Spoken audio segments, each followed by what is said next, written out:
Adults often replay childhood patterns in their relationships, careers, and daily habits.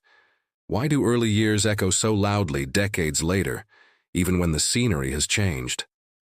Sigmund Freud offered one bold answer through his theory of psychosexual stages. He proposed that personality forms as children navigate zones of pleasure and frustration across 5 phases. Those phases were oral, anal, phallic, latency, and genital, each with its own tasks and temptations. Modern ears bristle at parts of this model, especially the idea of literal sexual energy in infants. But beneath the old language sits a durable insight about unfinished business. Unresolved conflicts in early life can leave traces that shape adult character. Those traces do not doom us, yet they tug on our choices in subtle ways. Let's translate the theory into a living story you can recognize in yourself. Begin with the oral themes of taking in, being fed, and trusting the world.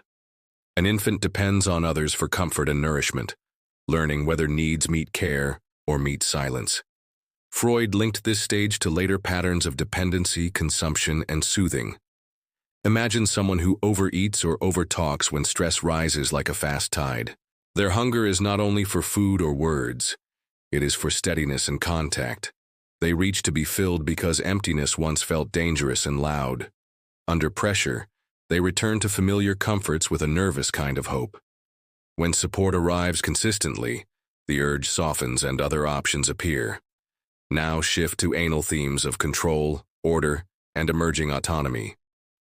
Toddlers discover willpower, boundaries, and the pride of doing things for themselves. Freud watched this struggle and saw the roots of later discipline and defiance. Picture a perfectionistic coworker who polishes slides until midnight and snaps at small errors. Their orderliness keeps chaos at bay, and praise covers fear with a bright coat. Deadlines become moral tests, and mess feels like personal failure rather than life. The drive for control can build excellence, but it can also squeeze joy dry. Balance arrives when order serves purpose rather than punishes imperfection. Move to phallic themes of rivalry, identity, and being seen. Children ask, "Who am I, and where do I stand in the pecking order?" Freud later connected this stage to Oedipal drama and tangled desire. Leave the melodrama for a moment, and listen underneath it for recognition. The heart of the scene is competition, admiration, and the search for belonging. A young person wants to be chosen and to stand out without losing love. As adults, we still wrestle with recognition and the fear of humiliation. We still want to shine without burning bridges we need tomorrow. Freud's stages were a first draft. Others revised the script with fresh ink. Erikson reframed development in psychosocial terms like trust, autonomy, and identity. His version kept the idea of stages while widening the lens beyond bodily zones. Modern attachment research adds a bridge from infancy to adulthood, without old jargon. It shows how early caregiver patterns shape expectations of closeness and safety later on. Across these updates, a simple through line remains persuasive.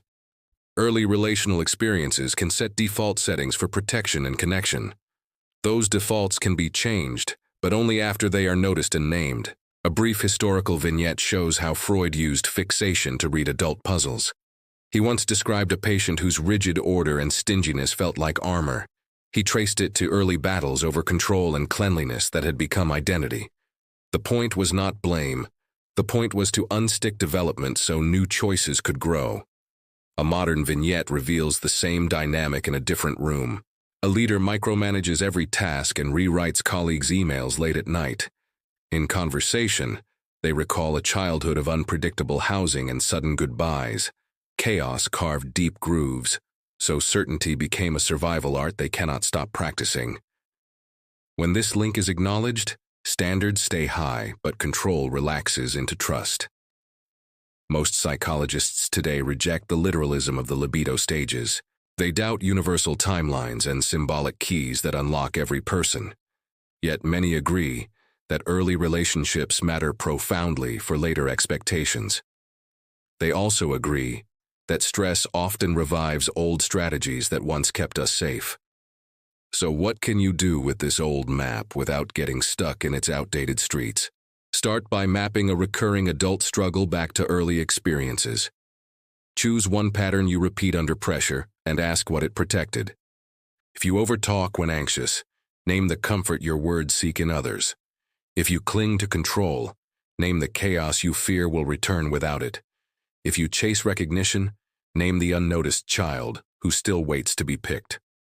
Then ask which need remains unmet today, not yesterday. Experiment with healthier ways to meet that need in the present tense. If you crave steadiness, build rituals that feed you without self-attack. If you fear chaos, design systems that hold you without choking your team.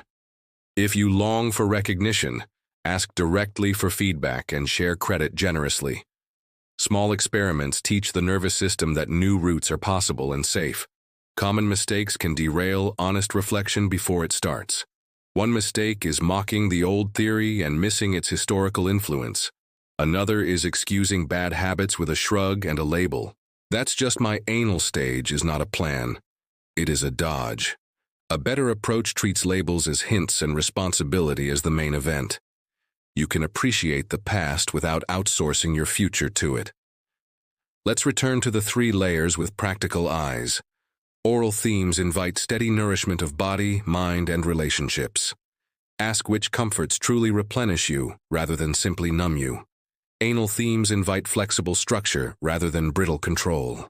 Ask whether your rules serve the work or whether the work serves the rules. Phallic themes invite identity grounded in contribution, not constant comparison.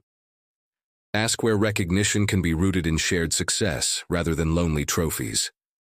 Freud's staging was a start, and its edges are undeniably rough. But the central claim that childhood leaves fingerprints still shapes research and practice. It pushes us to look kindly at repeated mistakes and ask what they defended. It reminds us that growth means meeting old needs in wiser ways.